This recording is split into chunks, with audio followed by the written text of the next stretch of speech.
expired. I now recognize Mr. Meuser from Pennsylvania. Thank you, Mr. Chairman. Thank you, Deputy Secretary Norquist, for being here with us this morning.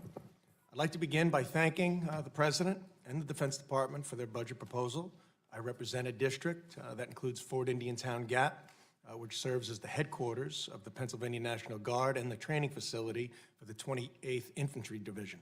Our district and surrounding areas also include several top-notch DoD supply companies, such as Medico Industries, among them, as well as PRL Incorporated of Cornwall, Pennsylvania, which I visited and toured last week. Understandably, my constituency strongly supports the men and women who serve in uniform, so I am pleased to see a budget request that adequately supports our military. My questions start with, there are concerns about the issue of cybersecurity.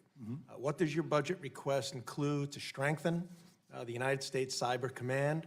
And as a follow-up, how do we compare with other nations on this front?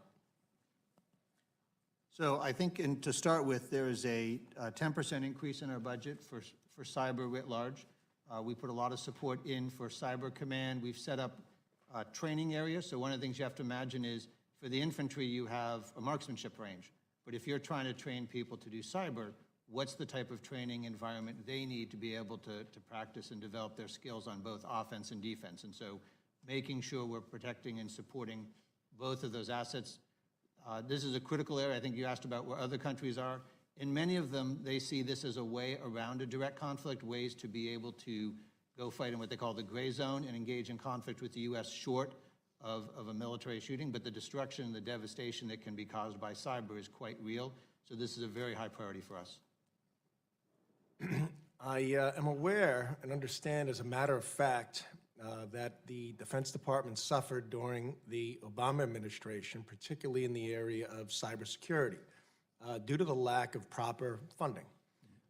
Is this budget sufficient to guarantee that the U.S. military remains the most dominant on the planet? We are committed to remaining the strongest military. We're committed, and we believe that this budget does that. Thank you. The budget also requests the creation of the U.S. Space Force. It is also my understanding that space defense investments by the DoD is absolutely crucial to securing our status as a world power. Can you provide some information, describe what the mission and focus of this new military branch will be? Sure. So if you think about when we first came out of World War II and you had the Army and the Navy and the question of standing up an Air Force, air had become a domain not just for reconnaissance, but for combat and directly affected operations on the ground. That's the case for space today.